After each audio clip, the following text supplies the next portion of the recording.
Baik, terima kasih atas waktu dan kesempatannya. Bismillahirrahmanirrahim. Assalamualaikum warahmatullahi wabarakatuh. Alhamdulillah, wassalatu wassalamu ala rasulillah wa ala alihi wa ashabihi wa man ittaba'a hudahu wa walah. Subhanaka la ilma lana illa ma 'allamtana innaka antal alimul hakim. Wa la hawla wa la quwwata illa billahil aliyyil azim. Rabbana shrah lana sudurana wa yassir lana umurana wahlul 'uqdatam min lisani yafqahu qawli. Allahumma faqihna fid din, amma ba'd. Bapak-bapak, ibu-ibu, jamaah i'tikaf, mu'takifin, mu'takifat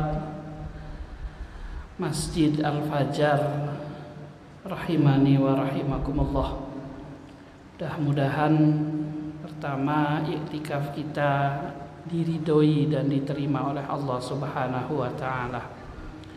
Yang kedua, i'tikaf kita mudah-mudahan menghantarkan pada kasih sayang atau rahmat Allah Subhanahu wa taala, sehingga kelak nanti di hari kiamat kita semua dengan rahmat Allah layak masuk surga Allah Subhanahu wa taala. Baik Bapak Ibu ya, insya Allah malam hari ini sebagai pengisi ya, atau sebagai hal yang sebagai untuk mengisi i'tikaf kita ya, kita akan sama-sama kaji bersama satu tema, yaitu Ramadan sebagai momentum perubahan positif. Ini dicoba dicocok-cocokin ini Pak Haji. Mudah-mudahan sih ya antara judul dengan isinya sama Pak, mudah-mudahan. Nah, jadi kita kaji bersama ya. Pertama kita mulai dengan pengantarnya ya Bapak Ibu. Hadis riwayat Imam Ad-Dailami. Jadi Imam Ad-Dailami itu punya kitab hadis namanya Musnadul Firdaus. Hadis ini doif Bapak Ibu, tapi biasanya masyhur di kitab-kitabnya. Dari Ali radhiyallahu anhu, Rasulullah bersabda, "Man istawa yaumahu fahuwa maghbun." Siapa yang hari kemarin dengan hari sekarang sama saja, maka dia termasuk orang yang lalai, orang yang maghbun. Kalau dia sadar harusnya hari ini lebih baik, seperti itu. Nah, waman kana akhiru yaumihi syarron fahuwa mal'un. Tapi kalau turun hari ini lebih baik, lebih buruk dari hari kemarin, maka mal'un Pak. Berarti kita ini bermasalah. Semacam itu, tidak ada peningkatan. Kalau sama, lalai. Kalau ternyata lebih rendah, berarti kita dalam musibah. Semacam itu. Waman lam yakun ala ziyadah fakana alan nukson. Kata Rasulullah, siapa yang amal solehnya tiap hari nggak nambah, ya berarti ngurang tuh amal solehnya. Yang nambah maksiatnya. Waman kana alan nukson, kalau ternyata isinya yang nambah kemaksiatan, amal solehnya ngurang, fal mautu khairun lahu, daripada nambah maksiat lebih baik wafat, semacam itu. Biar siksanya tidak banyak. Nah, maka hadis ini Pak, kalau dikaitkan dengan Ramadan ya, agar kemudian Ramadan itu menjadikan kita berubah, ya sumber dasarnya, pengantarnya ya hadis ini. Harus ada motivasi bahwa kita ini di Ramadan, di luar Ramadan setiap hari harus meningkat. Sama saja itu bagian daripada kelalaian kita. Nah, salah satu cara peningkatannya lewat jalur pendidikan Ramadan. Makanya Ramadan ini momentum langka kan, setahun sekali, 1 bulan. Tetapi Ramadan ini bisa dijadikan modal bahwa kita ke depan bisa lebih baik daripada sebelumnya dari sisi amal soleh. Nah, sekarang dijelaskan bagaimana kemudian Bapak Ibu Ramadan itu bisa menjadi sebuah pendidikan perubahan, Pak.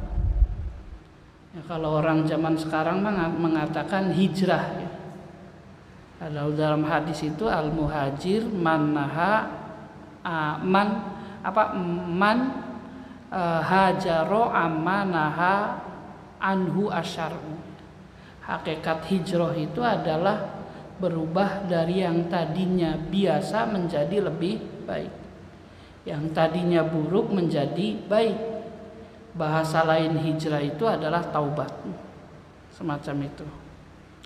Nah, Ramadan ini bisa dijadikan pendidikan kita, ya, tarbiyah kita, Ramadannya sendiri, Pak.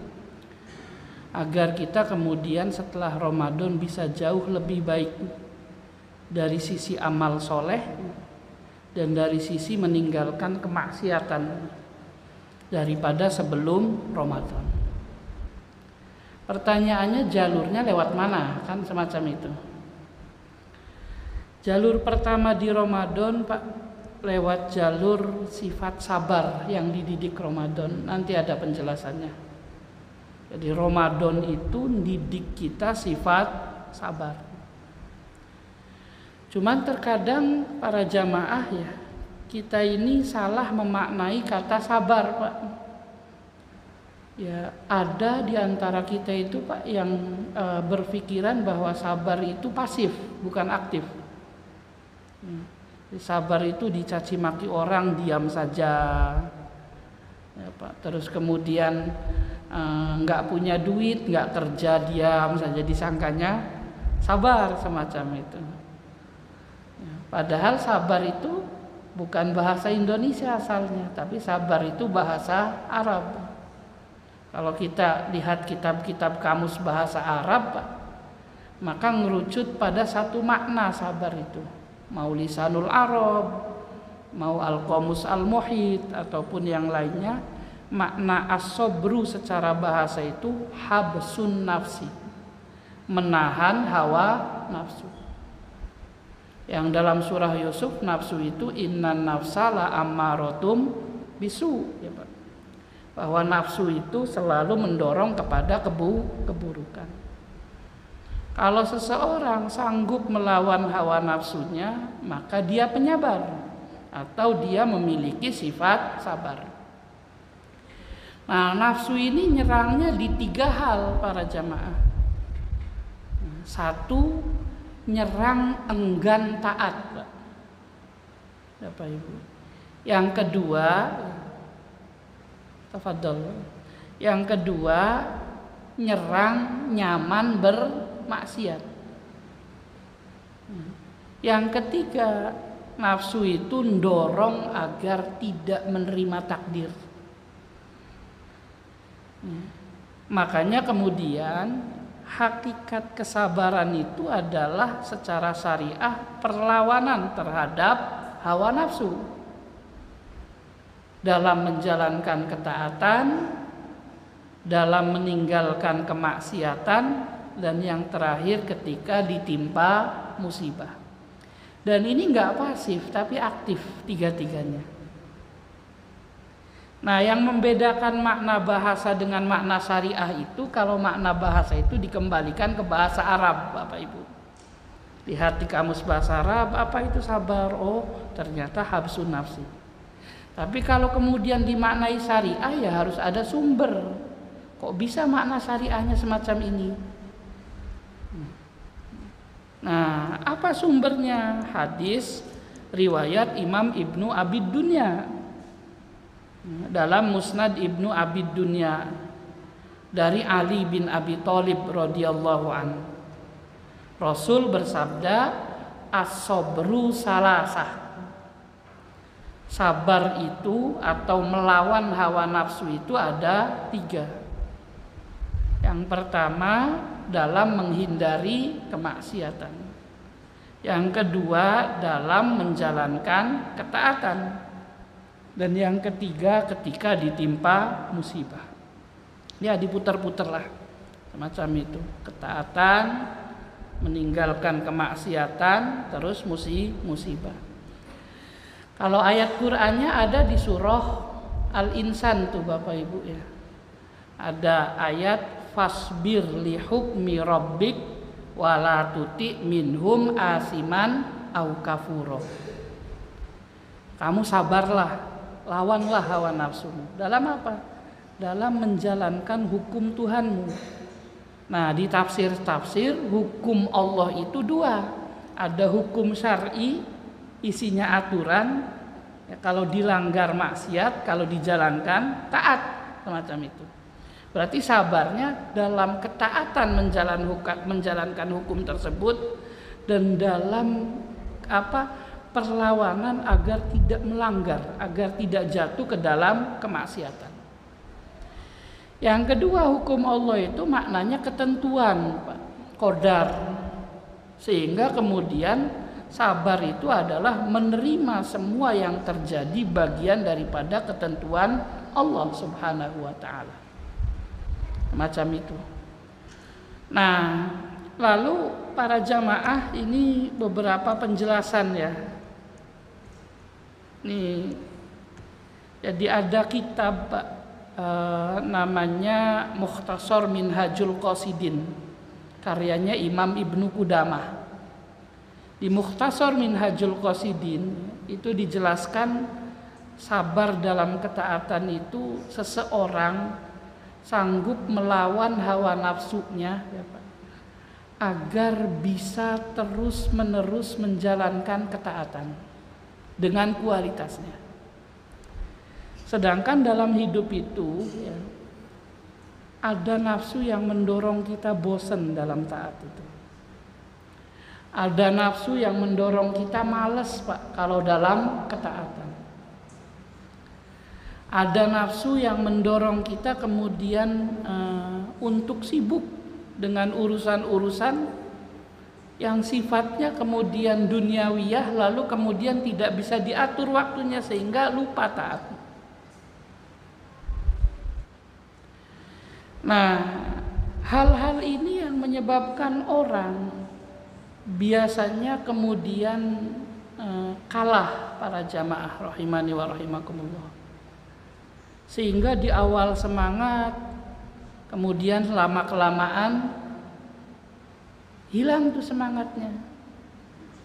Nah, hilang semangatnya, muncul malasnya, muncul bosannya, muncul capeknya, muncul sibuknya, sehingga pada titik yang terendah yaitu meninggalkan ketaatan.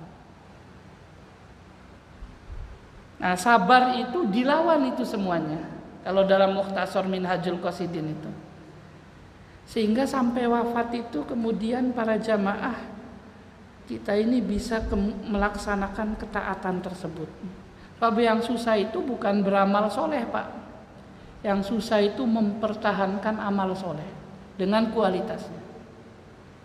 Orang itu kalau lagi semangat, tilawah ya luar biasa, sholat ya luar biasa, sodako ya luar biasa, ke masjid luar biasa. Tapi pada titik malas, sholatnya berkurang kualitasnya, bahkan sampai titik tidak sholat di situ. Makanya dalam hadis Bukhari Muslim muttafaq alaih ya para jamaah, cerita tentang ketaatan ini, Aisyah pernah nanya ke Rasulullah, ya Rasulullah, ayyul amali afdol, amal apa sih yang paling istimewa? Kata Aisyah, ya kita mikirnya gini Bapak Ibu, amal yang paling istimewa itu misalkan jenis amalnya ya haji misalkan, atau misalkan jihad misalkan, atau misalkan membangun masjid misalkan, kan pikirannya semacam itu. Tapi ternyata kata Rasulullah bukan jenis amalnya, tetapi lebih ke bisa dipertahankan tidak amal tersebut. Makanya jawaban Rasul, ahabbul a'mal ilallah adwamuha wa in qalla. Amal yang paling istimewa itu adalah amal yang terus menerus. Bahasa kita istiqomah mungkin ya. Walaupun amal itu qalil, sepele. Sholat sunnah misalkan 2 rakaat setiap kali masuk masjid, namanya tahiyatul masjid. Atau hal-hal lain, ketika amal itu terus menerus, maka amal itu adalah amal yang istimewa.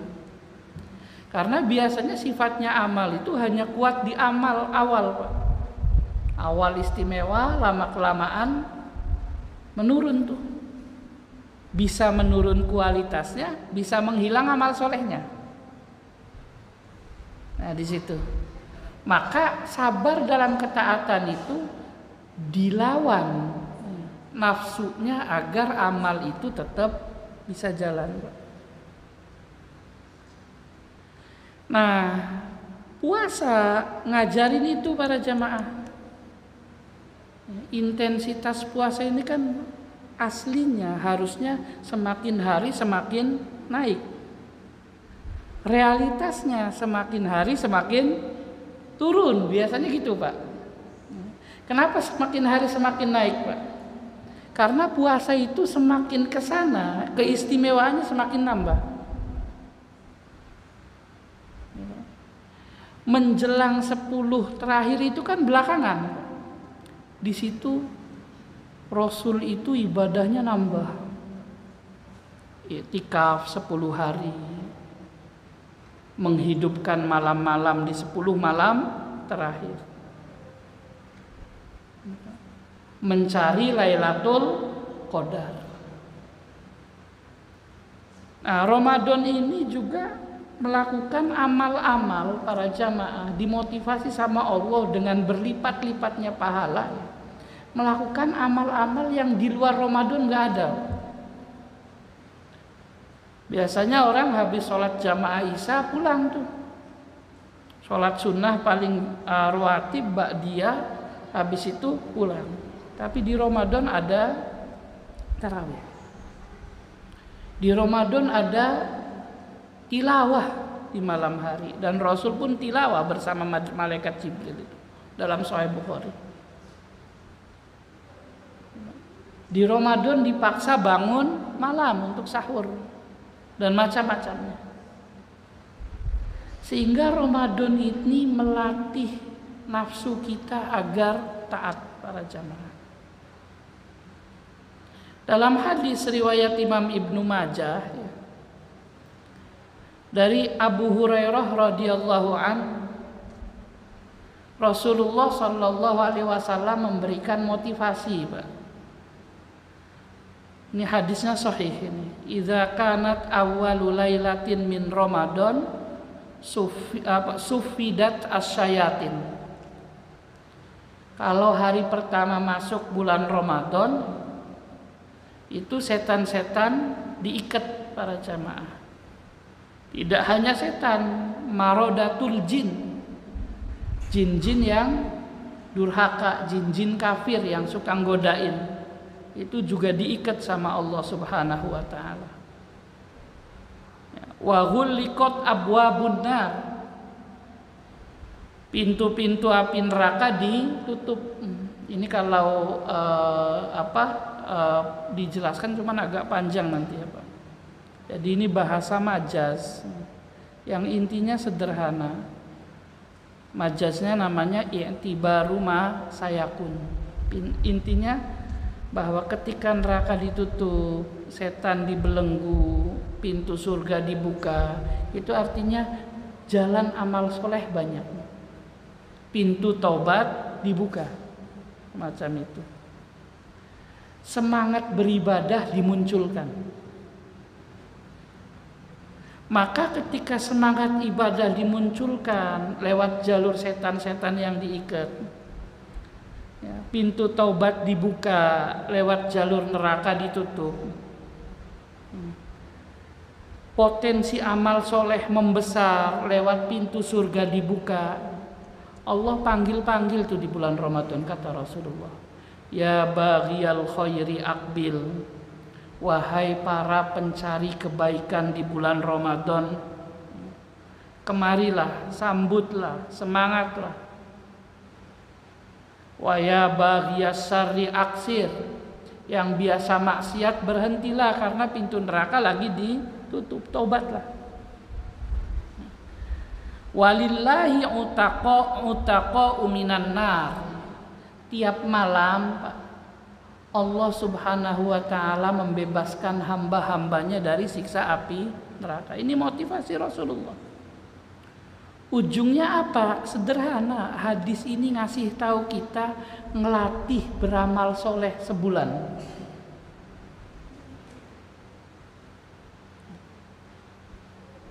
Nah, nanti sebulan itu jadi pembiasaan para jamaah, sampai pada titik sabar dalam ketaatan. Oh capek, mumpung Ramadan, kalau Ramadan nggak bisa dilawan capek. Tapi sudah bosen kayak gitu kan, kayak males banget, dilawan bosennya, dilawan malasnya, agar tetap bisa beramal soleh. Maka Ramadan menghantarkan pada kesabaran dalam ketaatan. Kesabaran dalam ketaatan ini bagian daripada perubahan. Sebab kalau tidak memiliki kesabaran, nurun Pak. Di situ. Nah, yang kedua, para jamaah rahimani wa rahimakumullah, sabar dalam meninggalkan kemaksiatan. Kalau kita ngumpul-ngumpul di sini, Bapak Ibu rahimani wa rahimakumullah, terus pikiran kita baik ya Pak, terus tidak bermaksiat, ya wajar, tempatnya tempat mulia, semacam itu. Yang susah itu kan kalau kesempatannya ada, penghalangnya nggak ada, pengen bermaksiat tapi tidak jadi maksiat, itu sabar namanya Pak. Jadi orang sanggup melawan hawa nafsunya untuk tidak bermaksiat, padahal kesempatan maksiatnya ada. Padahal yang menghalangi dia bermaksiat tidak ada. Makanya dalam hadis Bukhari Muslim ya para jamaah, dari Abu Hurairah, Rasul cerita sab'atun yazilluhumullah yauma la zilla illa zilluh, atau sab'atun yazilluhumullah fi zillih. Ada 7 golongan yang Allah berikan naungan di hari kiamat kelak. 7 golongan itu ya ada imam yang adil, masyhur kan hadisnya. Salah satunya adalah rajulun talabathu imra'atun, dalam riwayat lain da'athu imra'atun zatu mansobin wa jamalin faqala inni akhafullah.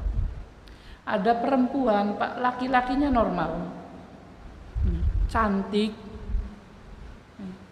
terus perempuannya punya jabatan tinggi, punya derajat. Ngomong perempuannya ke laki-laki tersebut yang normal, Mas zina yuk, nggak usah takut dihukum, saya punya jabatan tinggi di sini, nggak ada yang berani sama saya. Dan Mas nggak perlu rugi, karena saya paling cantik di sini, jadi nggak bakalan rugi. Tapi apa jawab laki-laki itu ketika kesempatan maksiatnya ada Pak? Qala inni akhafullah. Saya tidak takut di penjara, saya tidak takut dihukum, saya juga bukan tidak normal lihat kamu. Cuman saya takut siksa Allah. Nah, ini hadis ini mengajarkan ke kita para jamaah, bahwa orang yang sanggup melawan hawa nafsunya ketika kesempatan ada, itulah orang sabar dalam kemaksiatan.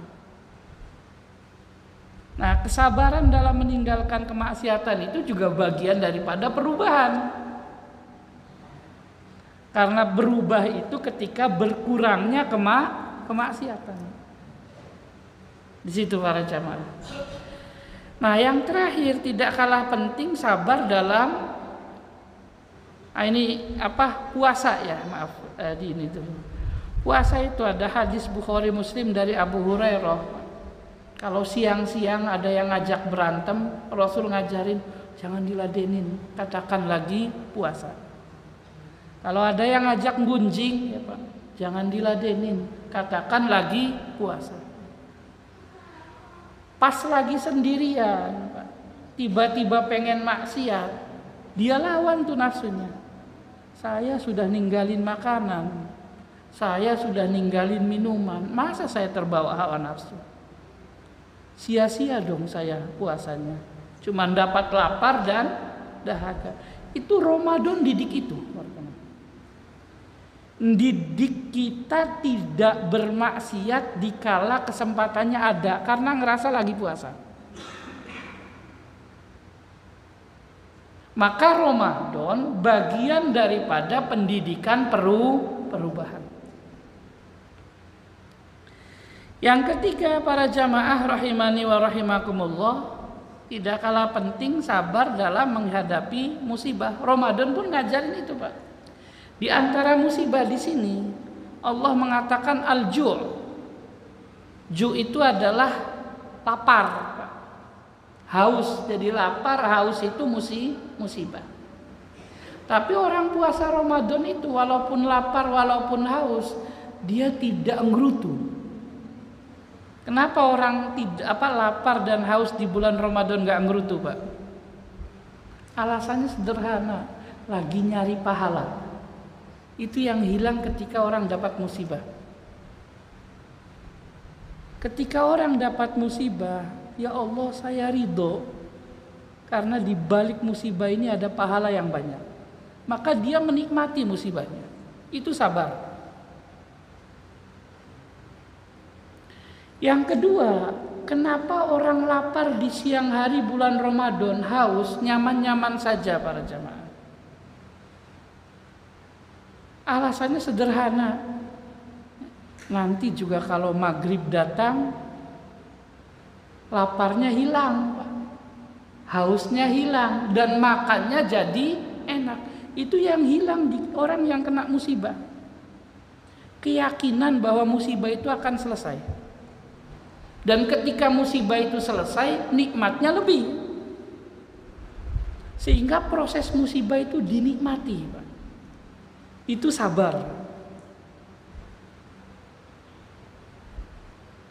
Maka ketika orang punya keyakinan dalam menghadapi musibah para jamaah, bahwa musibahnya ini dari Allah, musibah ini akan menghasilkan pahala, musibah ini akan menggugurkan dosa. Kadang kan kawannya Rasul ngajarin pada orang yang mau yang jenguk orang sakit itu dengan kalimat apa? La ba'sa. La ba'sa itu bahasa kita, udah nggak apa-apa, santai, nggak usah pusing. Motivasinya apa, Pak? Tohur, insya Allah. Ini tuh hanya penyuci dosa saja. Nanti dosanya sudah habis juga sehat. Sehingga orang dikasih musibah apapun terdoktrin dalam dirinya para jamaah. Inna lillah wa inna ilaihi roji'un. Kepasrahan total. Ya Allah, saya ridho. Sehat ini milik Engkau. Kalau saya dikasih sakit, ya diambil sehatnya, ya saya juga akan kembali, sehatnya akan kembali ke Engkau. Ridho ya Allah. Nah itu makna ayat ini. Wala nabluwannakum bisyai'im minal khaufi wal ju' wa naqsim minal amwali wal anfusi was samarot. Ada kata wala nabluwannakum, saya akan uji kalian. Kalau uji itu ada pemenangnya, Pak. Ujian itu ada yang lulus, ada yang tidak lulus. Yang dipampang yang lulus. Ini yang lulus ujian, si A, si B, si C, kan kayak gitu. Yang nggak lulus ya nggak ada namanya. Yang dipampang apa para jamaah? Wa basyiris sabirin. Yang lulus ujian itu yang sabar. Lalu dijelaskan sama Allah, yang sabar itu yang apa? Alladzina iza asobathum musibah qalu inna lillahi wa inna ilaihi rajiun. Yang menikmati musibahnya. Kenapa? Punya keyakinan tadi bahwa di musibah ada pahala, di musibah ada penghapus dosa, di musibah ada ujung akhirnya, dan ketika akhir musibah itu nikmat. Yang latih 3 ini apa? Puasa Ramadan. Orang lapar nikmat, haus nikmat, Pak. Karena punya keyakinan laparnya dapat pahala, laparnya menghapus dosa. Bahkan kalau tiba-tiba sampai di titik ya Pak, nggak kuat puasanya, terus kemudian dia membatalkan karena sakit atau apa, itu ada penyesalan di hati. Kok saya makan siang hari? Kalau orang musibah ada nggak ya kayak gitu? Ya Allah, ini dosanya belum habis, kok udah sembuh saya, kayak gitu kan. Nah, Bapak Ibu rahimani wa rahimakumullah, Ramadan mengajarkan kita sabar dalam menghadapi musibah, menikmati musibahnya, Pak. Yang susah itu kan menikmati musibah. Ya sakit sih, tidak ada musibah yang nggak sakit. Sedih sih Pak, tidak ada musibah yang menggembirakan. Lapar juga menyedihkan. Tetapi dinikmati sedihnya karena keyakinan ada pahala di situ. Keyakinan ada penghapus dosa di situ. Keyakinan maghrib akan datang, yang terus orang bisa makan, bisa minum. Ada apa tuh, sirup, ada teh manis, ada kolak yang disiapkan kan. Ada berbagai macam makanan. Nanti maghrib enak nih makannya. Dan ketika maghrib itu enak betul, walaupun makannya sesuap 2 suap. Ketika sembuh itu syukurnya ada. Orang punya mata sehat biasa aja, ketika matanya dikasih sakit, pas sembuh baru bilang alhamdulillah. Nah selama ini matanya sehat kemana aja, nggak pernah alhamdulillah. Padahal kita ini dilatih Rasulullah Sallallahu Alaihi Wasallam tiap habis sholat suruh membaca tahmid alhamdulillah 33 kali. Ada mata kita, ada gigi kita, ada telinga kita, ada rizki kita, yang kadang baru alhamdulillah setelah ditimpa musibah. Mending kalau kemudian biasa-biasa saja, kadang digunakan untuk maksiat fasilitas kenikmatan Allah. Di situ. Nah, maka Ramadan melatih kita sabar, para jemaah. Semacam itu. Sabar bagian daripada perubahan. Apa keistimewaannya, para jemaah? Dalam hadis riwayat Bukhari Muslim dari Abu Sa'id Al-Khudri, Rasul bersabda, ma'u'tiya ahadun khairam minas sabri. Tidak ada anugerah atau nikmat yang terbaik yang Allah berikan pada umat Islam selain nikmat sifat sabar. Loh, kenapa nikmat sifat sabar menjadi nikmat terbaik? Jawabannya ada di surah An-Nahl ini, ayat 96. Allah mengatakan ma indakum yanfad. Kalau nikmat dunia mah biasa akan habis. Sekarang presiden, besok juga jadi rakyat. Atau kemudian masih jadi presiden, Pak, jabatannya masih beberapa tahun lagi tapi wafat duluan. Tapi mesti ada ujungnya nikmat dunia itu. Sekarang kaya raya, besok bisa miskin. atau masih kaya raya tapi diwaris karena dianya sudah meninggal duluan. Sehingga saking tidak berharganya nikmat dunia itu, yang kafir pun dikasih nikmat dunia itu. Yang penjahat juga dikasih, Pak, enggak hanya yang soleh. Maka Allah katakan ma indakum yanfad, enggak punya nilai, dia akan habis, Pak. Yang punya nilai itu wa ma indallahi baq, yang di sisi Allah nikmat surga. Nah, saya ini pernah ada kajian sama ibu-ibu ya Pak, terus ditanya sama ibu-ibu gini, Ustadz, sholat sunnah yang paling istimewa itu sholat sunnah fajar ya Ustadz, kayak gitu. Nah, kayak masjid ini namanya Al-Fajr. Saya bilang, kenapa Bu sholat sunnah fajar? Dijawab sama ibu-ibu itu, katanya pahalanya lebih baik daripada dunia dan seisinya. Nah, ini yang perlu diluruskan, Pak. Jadi setiap amal soleh itu pahalanya mesti lebih baik daripada dunia dan seisinya. Rasul mengatakan surga itu mala ainun ro'at wala uzunun sami'at wala khotoro ala qalbi bashar. Gak bisa nikmat surga itu dibandingkan dengan dunia dan seisinya, Pak. Mesti unggul nikmat surga itu, sekecil apapun nikmat surganya. Nah, itu bahasa walal akhiratu khairul laka minal ula. Di surah Yunus itu ada ayat gini para jamaah. Qul bi fadlillah wa bi rahmatihi fa bizalika falyafrahu. Muhammad, katakan ke umatmu, kalau dia dapat nikmat sekecil apapun nikmatnya, bergembiralah, senanglah. Suruh senang atas nikmat yang Allah berikan. Jangan sudah dikasih nikmat masih ngerutu, kurang terus. Sekecil apapun nikmatnya, bergembiralah. Akhir ayatnya apa? Huwa khairum mimma yajma'un. Senangnya dapat nikmat itu pahalanya melebihi dunia dan seisinya. Jadi ketika Rasul mengatakan sholatul fajri khairun minad dunya wa ma fiha, ya biasa, memang sifatnya gitu, Pak. Nah, sholat sunnah fajar itu istimewa karena Rasul aksaru ta'ahudan, sangat menjaga sholat sunnah fajar.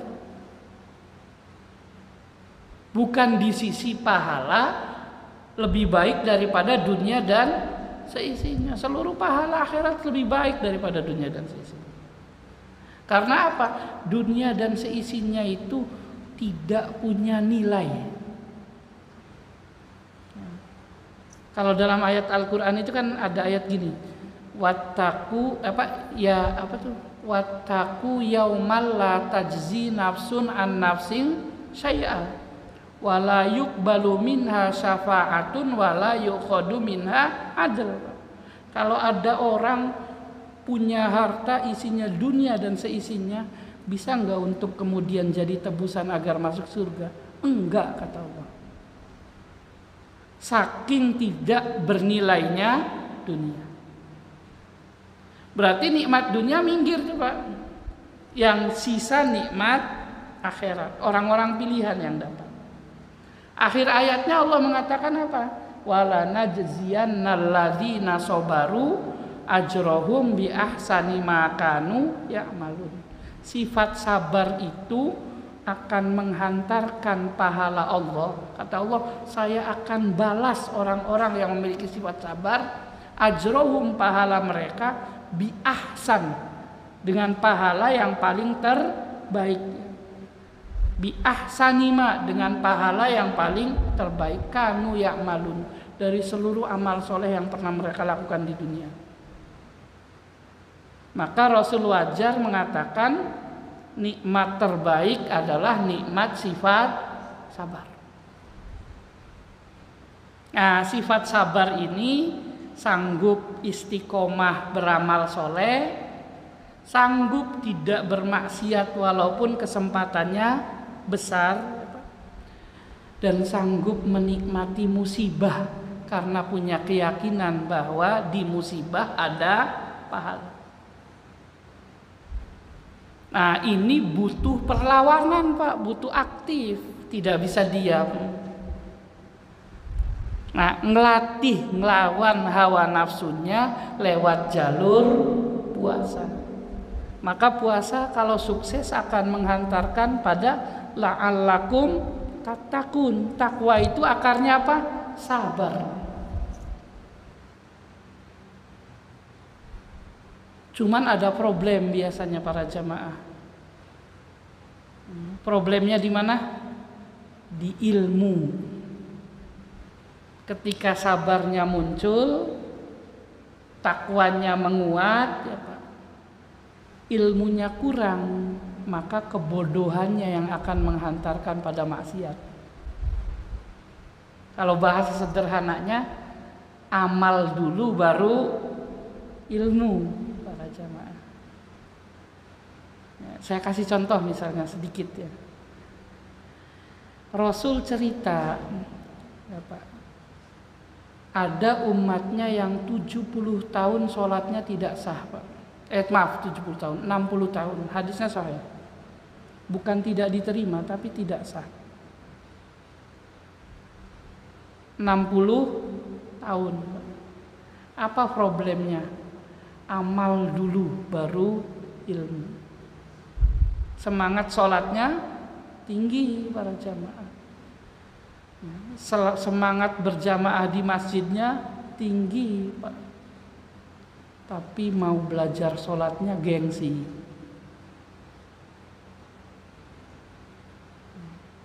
Akhirnya apa? Takbiratul ihram aja salah.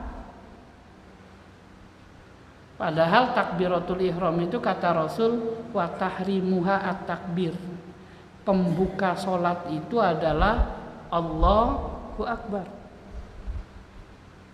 Kalau Allahu Akbarnya salah, ya sholatnya batal.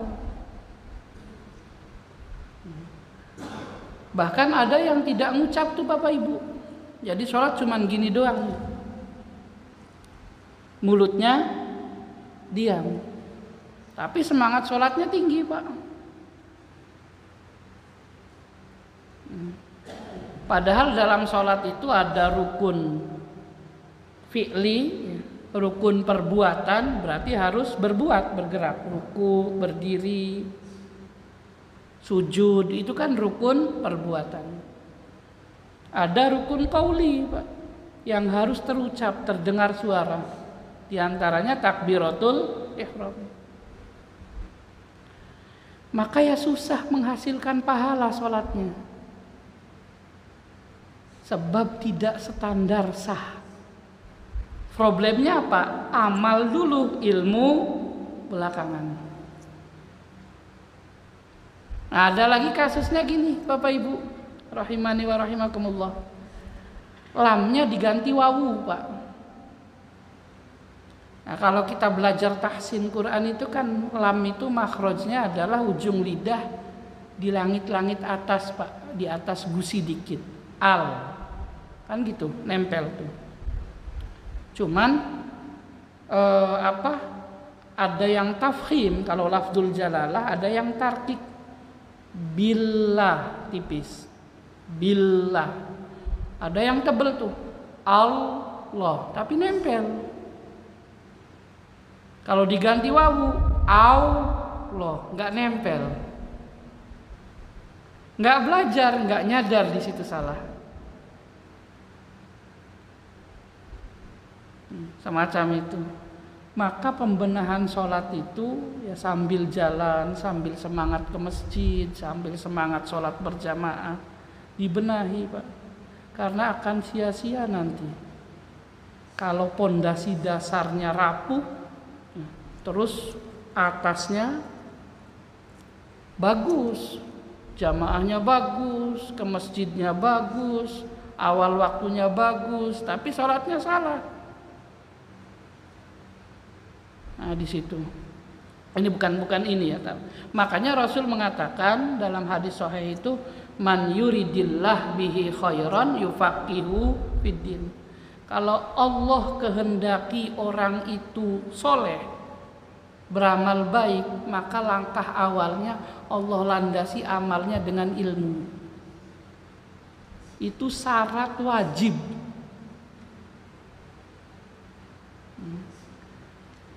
Baru yang kedua iman, Pak.